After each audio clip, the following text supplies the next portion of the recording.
Greetings, friends. Salutations mes amis. Récemment, Nancy et moi avons eu le privilège d'effectuer une mission très spéciale à New York. Nous avons été invités à participer à l'ouverture officielle d'un nouvel établissement de logement pour personnes âgées appelé Northeastern Tower Annex. Il s'agit d'un nouvel ajout au bâtiment original qui a été inauguré en 1984. Les adventistes du 7e jour, en particulier ceux de l'Union du Nord-Est, ont été très impliqués dans ce projet où ils répondent de manière très concrète aux besoins des personnes les plus vulnérables de la communauté.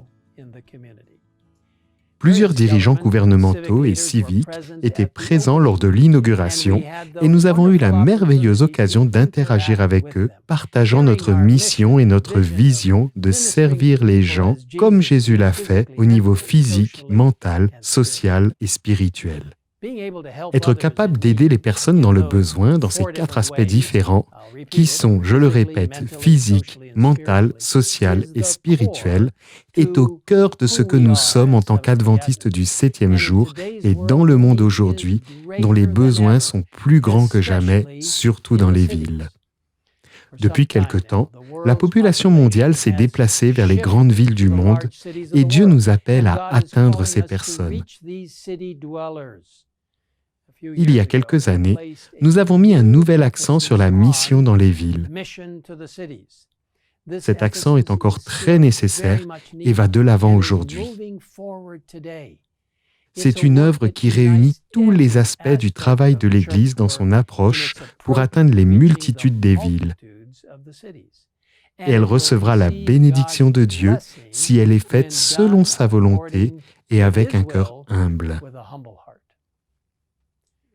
Dieu a parlé à travers Ellen White pour revigorer le travail dans les villes et nous parle aujourd'hui dans le livre Medical Ministry où nous lisons « Il n'y a aucun changement dans les messages que Dieu a envoyés dans le passé.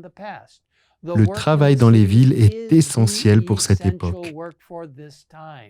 Lorsque les villes seront servies comme Dieu le veut, le résultat sera la mise en place d'un puissant mouvement tel que nous n'en avons pas encore été témoins.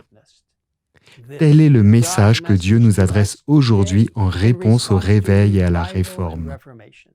Nous devons être préparés individuellement et collectivement par le Saint-Esprit dans notre humble soumission à la volonté de Dieu alors que le monde qui nous entoure s'effrite et se désintègre. Je crois que Jésus reviendra bientôt. Les signes qui nous entourent sont menaçants et Dieu nous appelle à être ravivés et réformés par son Esprit afin que nous puissions accroître notre travail dans les villes selon son plan. Lorsque cela sera fait, il nous est promis que nous verrons un puissant mouvement tel que nous n'en avons pas encore été témoins. Prions pour que la pluie de l'arrière-saison tombe en abondance alors que nous accomplissons la mission dans les villes. Le peuple de Dieu doit accomplir cela par le biais d'un réveil, de la réforme et d'une soumission calme à la parole de Dieu, au conseil de l'esprit de prophétie, par une prière intense pour l'effusion du Saint-Esprit et par une volonté d'obéir aux commandements de Dieu. Nous avons besoin que les pasteurs et les membres laïcs travaillent ensemble. Les pasteurs et les professionnels de la santé doivent travailler, comme l'indique l'esprit de prophétie, dans un ministère mixte. Nous avons besoin que les organisations dénominationnelles et les ministères de soutien travaillent ensemble pour gagner des âmes. La force pour mener à bien ce travail ne réside pas dans les êtres humains, dans les comités ou dans la politique. La force et la vérité résident dans la parole de Dieu, l'esprit de prophétie, la prière sincère et la puissance du Saint-Esprit. Notre message biblique nous unira en tant que famille mondiale et nous empêchera de nous isoler dans la société et les uns des autres. Notre message aux villes du monde est qu'une autre ville arrive, la Nouvelle Jérusalem, une ville de sécurité, d'espoir et de refuge avec Dieu en son centre.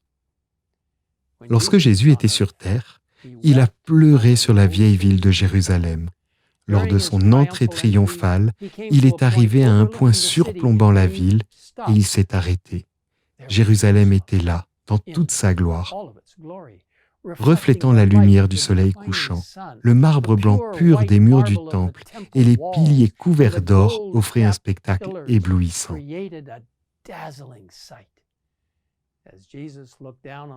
Alors que Jésus contemplait la ville, Luc 19, versets 41 et 42 rapporte sa réaction. Quand il approcha de la ville et qu'il la vit, Jésus pleura sur elle et dit, « Si seulement tu avais toi aussi reconnu aujourd'hui ce qui peut te donner la paix. Mais maintenant cela est caché à tes yeux. » Jésus pleurait pour la ville, pour les habitants de la ville. Il connaissait le rejet de sa mission et les terribles résultats qui en découleraient bientôt. Il a pleuré pour les habitants de la ville avec une tristesse indicible, à cause de leur manque de réceptivité à son amour, son salut et sa parole. Pleure-t-on avec Jésus pour les villes et les gens de ce monde? Regarde-t-on les villes proches de nous avec un amour indicible, comme Jésus l'a fait? S'il y a jamais eu un moment pour pleurer avec Jésus pour les villes et les gens de ce monde, c'est maintenant. Rappelons-nous que l'esprit de prophétie nous dit, lorsque les villes seront servies comme Dieu le veut, le résultat sera la mise en place d'un puissant mouvement, tel que nous n'en avons pas encore été témoins. J'ai pleinement confiance que Dieu accomplira sa promesse si nous lui soumettons humblement nos plans et suivons ses instructions dans la Bible et l'esprit de prophétie. Demandons sincèrement au Saint-Esprit dans la prière la force nécessaire à l'accomplissement de la tâche qui nous est confiée. Quel jour ce sera lorsque Jésus reviendra et que nous nous joindrons à ceux qui ont été sauvés dans les grandes villes et les zones rurales pour monter avec le Seigneur vers nos maisons pour l'éternité. Consacrons-nous au plan de Dieu pour atteindre le plus grand nombre possible de personnes pour lui. Je vous invite à prier avec moi en ce moment. Père Céleste, nous te demandons de t'approcher de nous alors que nous réfléchissons aux immenses zones métropolitaines de ce monde, aux villes qui sont proches de nous. Peut-être même que beaucoup de nos membres vivent dans ces villes. Seigneur, aide-nous à nous rappeler que c'est pour les habitants de la ville de Jérusalem que Jésus a pleuré et qu'il pleure pour les habitants des villes du monde entier. Aide-nous à présenter aux gens celui qui peut apporter la joie, l'espoir et l'épanouissement dans cette vie, ainsi que la vie éternelle. Celui qui est mort pour eux, qui est ressuscité pour eux et qui intercède pour eux et qui revient pour eux. Seigneur, sois avec tous ceux qui travaillent dans les grandes villes de ce monde. Et oui, même dans les zones rurales. Mais les villes sont là où tant de gens sont si loin de toi. Seigneur, bénis les membres de nos églises, les travailleurs de notre église, ainsi que ceux qui travaillent pour amener les gens à Jésus, pour leur apporter le message des 3 anges et pour leur dire que Jésus revient bientôt. Merci Seigneur de nous permettre de faire partie de ce grand ministère. Nous te le demandons au nom de Jésus. Amen.